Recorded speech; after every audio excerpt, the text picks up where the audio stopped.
Hello students, good morning to all of you. अपने subject पढ़ रहे हैं GPB 211 fundamentals of plant breeding. और आज की इस वीडियो में अपना टॉपिक होगा ब्रीडिंग मेथड। ब्रीडिंग मेथड, ठीक है।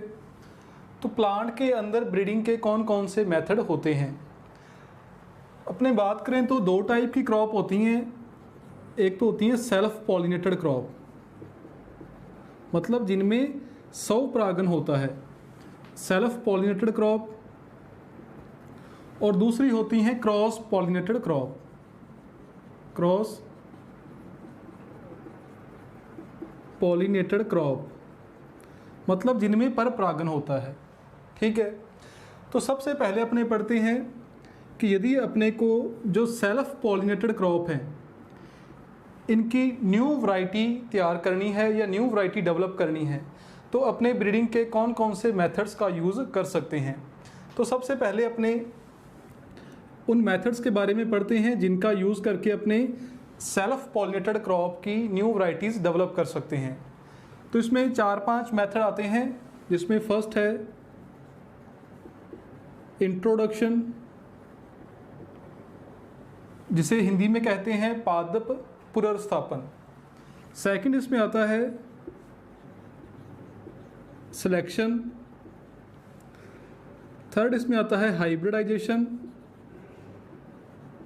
मतलब संकरण।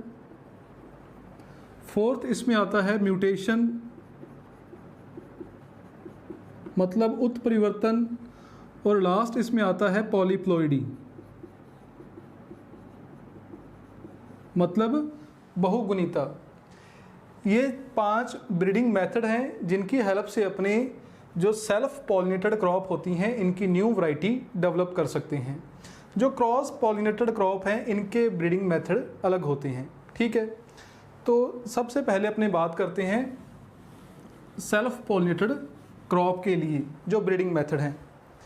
तो इनमें से देखो, ये जो 5 मेथड हैं इनमें से जो फर्स्ट मेथड है इंट्रोडक्शन, इसके बारे में अपने पहले जो लेक्चर हुए हैं उनके अंदर पढ़ लिया कि इंट्रोडक्शन क्या होता है, इसके कितने टाइप होते हैं, क्या इसके बेनिफिट हैं या क्या इसके डिसएडवांटेज हैं, इसके बारे में अपने पढ़ लिया।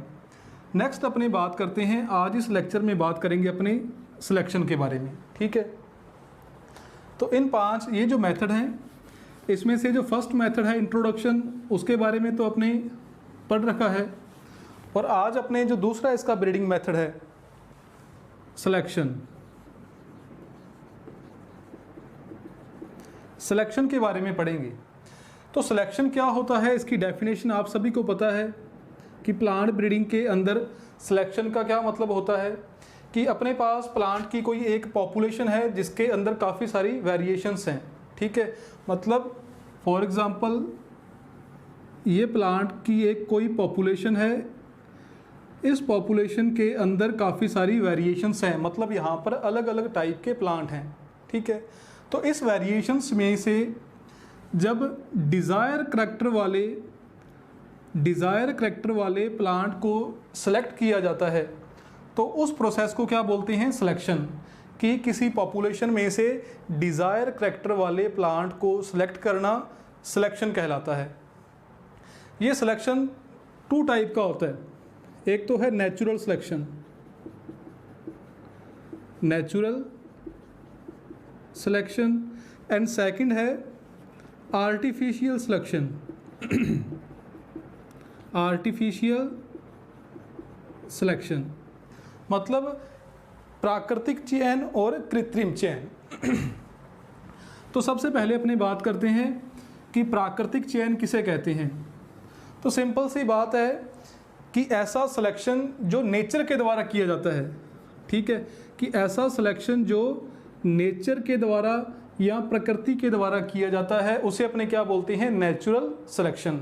कि नेचर के अंदर काफ़ी सारे प्लांट हैं, ठीक है, उनमें से जो प्लांट नेचर के प्रति अनुकूल होते हैं वो सर्वाइव करते रहते हैं, और जो उन कंडीशनों के प्रति अपने आप को नहीं डाल पाते उनकी क्या हो जाती है, डेथ हो जाती है, ठीक है।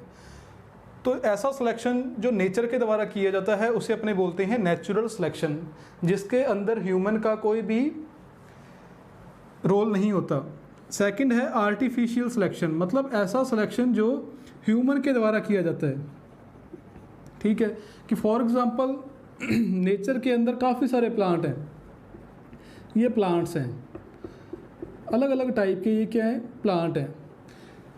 तो ह्यूमन क्या करेगा, इन सभी प्लांट में से जो ह्यूमन के काम के हैं, ठीक है, जो ह्यूमन अपने काम के जो प्लांट हैं उनका यहाँ से क्या कर लेता है, सिलेक्शन कर लेता है, और ऐसे प्लांट जो ह्यूमन के किसी काम के नहीं हैं उनको वो उखाड़ कर फेंक देता है। तो इस प्रकार का जो सिलेक्शन है जो ह्यूमन के द्वारा किया जाता है उसे अपने बोलते हैं आर्टिफिशियल सिलेक्शन। तो सिंपल सी बात है कि सिलेक्शन दो टाइप का होता है, नेचुरल सिलेक्शन और artificial selection. Natural selection nature के द्वारा किया जाता है और आर्टिफिशियल सिलेक्शन, जो आर्टिफिशियल सिलेक्शन है वो ह्यूमन के द्वारा किया जाता है।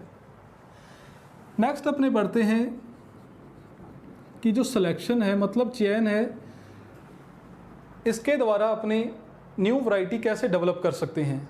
तो देखिए सिलेक्शन के अंदर भी दो मेथड आते हैं जो आपने पढ़ने हैं। दोनों मेथड आपके सिलेबस में लिखे हुए हैं। फर्स्ट है मास सिलेक्शन, जिसे अपने कहते हैं समूह चयन, मास सिलेक्शन या समूह चयन। सेकंड आता है इसमें pure line selection, pure line selection, जिसे अपने हिंदी में कहते हैं शुद्ध वंशक्रम चयन, शुद्ध वंशक्रम चयन। तो सिलेक्शन के अंदर भी ये दो मेथड आते हैं, मास सिलेक्शन और प्योर लाइन सिलेक्शन। तो इनमें से भी अपने सबसे पहले पढ़ेंगे मास सिलेक्शन के बारे में या समूह चयन के बारे में कि मास सिलेक्शन क्या होता है। ठीक है, तो मास सिलेक्शन क्या होता है कि किसी पॉपुलेशन में से, कि प्लांट की कोई एक पॉपुलेशन है, इस प्रकार ये प्लांट है कि प्लांट की किसी पॉपुलेशन में से जो डिज़ायर करैक्टर वाले या वांछित लक्षणों वाले पौधों का सिलेक्शन करके उनके बीज को, उनके सीड को मिक्स करना क्या कहलाता है, मास सिलेक्शन। कि मास सिलेक्शन के अंदर क्या किया जाता है कि किसी पॉपुलेशन में से डिज़ायर करैक्टर वाले प्लांट्स का सिलेक्शन किया जाता है और सिलेक्टेड प्लांट के जो सीड्स होते हैं उन सीड को मिक्स कर लिया जाता है। ऐसा जो सिलेक्शन होता है उसे अपने क्या बोलते हैं, मास सिलेक्शन। तो अब अपने इसके प्रोसीजर को समझते हैं कि अपने मास सिलेक्शन या समूह चयन के द्वारा कैसे एक न्यू वैरायटी डेवलप कर सकते हैं। तो इसे अपने एक बार रफ कर देते हैं। तो अब अपने देखते हैं मास सिलेक्शन का प्रोसीजर, कि जो मेथड है मास सिलेक्शन, इसके द्वारा अपने न्यू वैरायटी कैसे डेवलप कर सकते हैं। मास सिलेक्शन,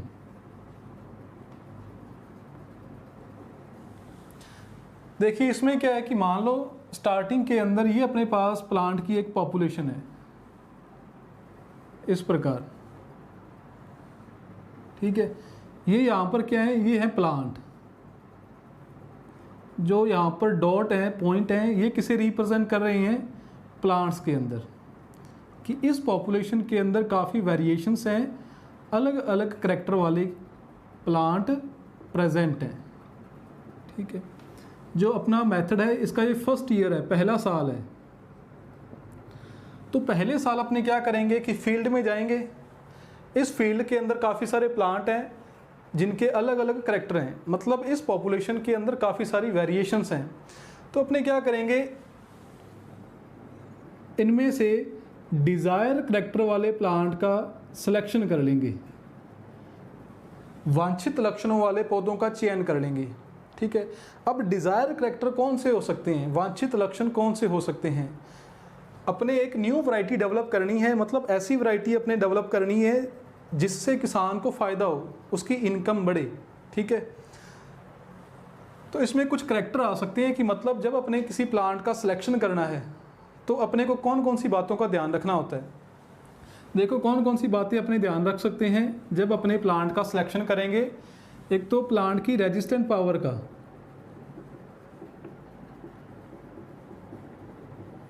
कि प्लांट के अंदर जो डिजीज़ के प्रति रेजिस्टेंट पावर होनी चाहिए, बीमारियों के प्रति रेजिस्टेंट पावर होनी चाहिए। रेजिस्टेंट पावर के साथ साथ अपने बात ध्यान रख सकते हैं हेट्रोसिस की। हेट्रोसिस मतलब जिसे अपने हिंदी में कहते हैं संक्रोज, कि प्लांट का जो हेट्रोसिस है या हाइब्रिड विगर है वो क्या होना चाहिए, ज़्यादा होना चाहिए। इसके अलावा अपने बात ध्यान में रख सकते हैं कि जो प्लांट होगा उस प्लांट की जो हाइट है वो हाइट सही होनी चाहिए। उस प्लांट पर जो पोड होंगी या फलियां लगी होंगी जिनसे अपने को प्रोडक्ट प्राप्त होगा वो अच्छी होनी चाहिए। उनकी जो लेंथ है, उसके अंदर जो सीड है, सीड की जो शेप है वो अच्छी होनी चाहिए। तो ये 4-5 बातें हैं जिनको ध्यान में रखकर अपने जो प्लांट है उनका सिलेक्शन किया जाता है। ठीक है, तो इस पॉपुलेशन में से अपने 200 से लेकर 1000 प्लांट का सिलेक्शन कर सकते हैं। ठीक है, कि ये पॉपुलेशन है, इस पॉपुलेशन में से अपने पहला पॉइंट क्या होगा कि 200 से लेकर लगभग 1000 जो प्लांट हैं उनका अपने सिलेक्शन कर लेते हैं।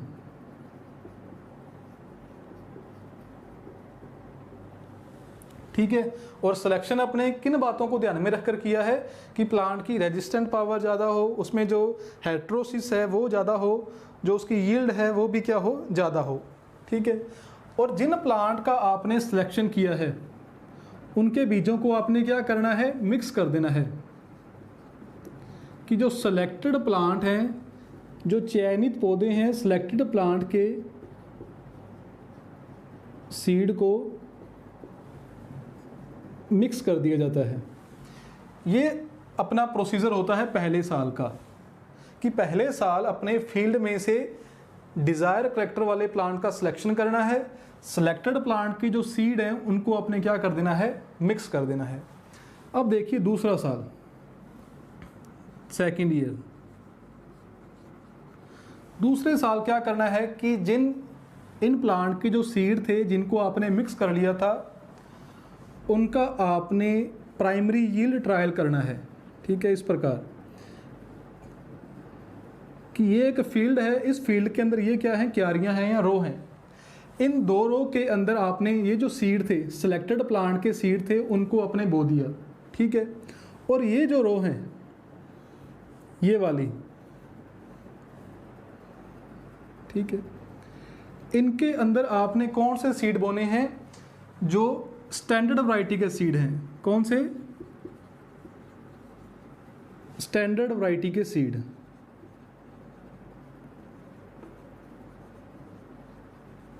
अब स्टैंडर्ड वैरायटी कौन सी होती है कि ऐसी वैरायटी जो मार्केट के अंदर फेमस होती है। ठीक है, कि आप जिस क्रॉप की वैरायटी तैयार कर रहे हो उस क्रॉप की कोई एक वैरायटी जो बाज़ार के अंदर फेमस होती है, जिसके अंदर अच्छे करैक्टर होते हैं, उस वैरायटी को अपने क्या कहते हैं, स्टैंडर्ड वैरायटी। उस स्टैंडर्ड वैरायटी के जो सीड हैं उनको आपने यहाँ पर बो देना है। और यहाँ पर कौन से बीज हैं जिनको अपने डेवलप कर रहे हैं, जो वैरायटी अपने डेवलप कर रहे हैं वो यहाँ पर हैं। यहाँ पर अपने इस डॉट लगा दिया कि ये जो 2 रो हैं, 2 क्यारियां हैं, यहाँ पर कौन से सीड हैं जो वैरायटी अपने डेवलप कर रहे हैं, और यहाँ पर कौन से सीड हैं स्टैंडर्ड वैरायटी के। ठीक है, मतलब इसी क्रॉप की वो वैरायटी जो मार्केट के अंदर पहले से प्रेजेंट है और काफ़ी फेमस है। अब क्या किया जाता है कि इनकी कंपैरेटिव स्टडी की जाती है, इनका तुलनात्मक अध्ययन किया जाता है कि इनको एक साथ बोया जाता है, इनका 1 साल के लिए एक जैसा ही ध्यान रखा जाता है। मतलब इनको एक साथ इरिगेट किया जाएगा, इनकी एक साथ सिंचाई की जाएगी, एक साथ ही इनको जो फर्टिलाइज़र है वो प्रोवाइड करवाए जाएंगे, एक साथ ही इनके ऊपर जो पेस्टिसाइड हैं उनका छिड़काव किया जाएगा।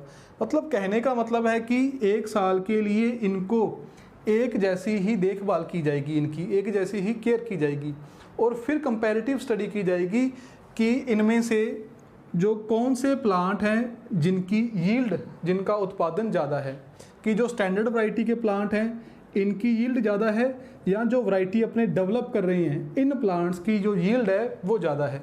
ठीक है, तो आपने याद रखना है कि जो सेकेंड ईयर दूसरे साल कौन सा ट्रायल किया जाता है, primary yield trial, primary yield trial, जिसे अपने कहते हैं प्रारंभिक उपज परीक्षण। शॉर्ट में इसे अपने लिख सकते हैं PYT,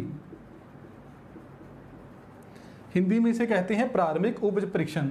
तो आपने याद रखना है कि मास सिलेक्शन के अंदर दूसरे साल प्राइमरी यील्ड ट्रायल किया जाता है, और प्राइमरी यील्ड ट्रायल सिर्फ 1 साल के लिए ही किया जाता है, और इसमें कंपैरेटिव स्टडी की जाती है किनके बीच में, एक वैरायटी तो जो अपने डेवलप कर रहे हैं और दूसरी वैरायटी जो स्टैंडर्ड वैरायटी है जो बाज़ार के अंदर पहले से ही प्रेजेंट है।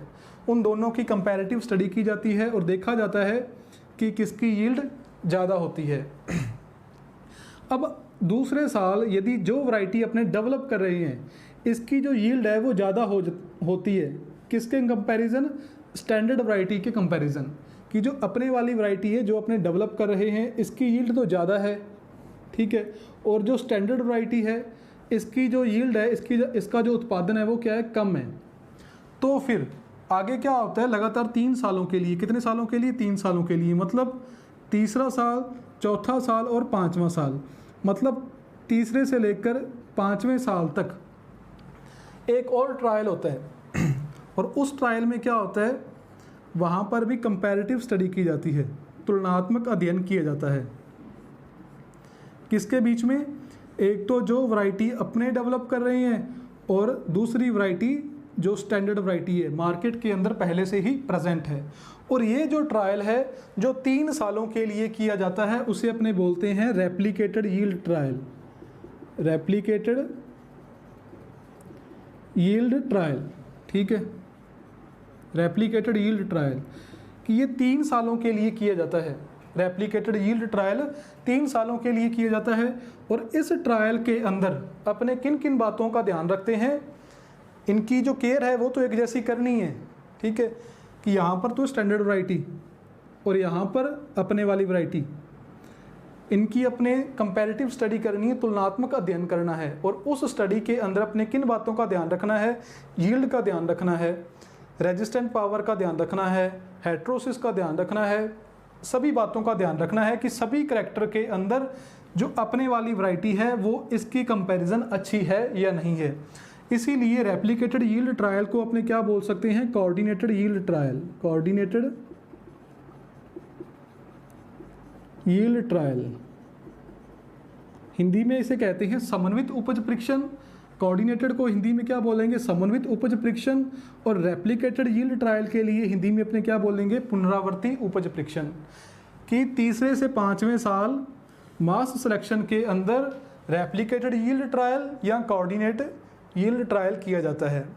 ये जो ट्रायल है ये 3 सालों के लिए होता है और अलग अलग जगह पर किया जाता है, मतलब जहाँ पर भी जो अपने वैरायटी डेवलप कर रहे हैं, जहाँ पर भी अपने उसको बोएंगे, जहाँ पर उसकी सोइंग की जाएगी, वहाँ पर उसका ट्रायल किया जाता है 3 सालों के लिए।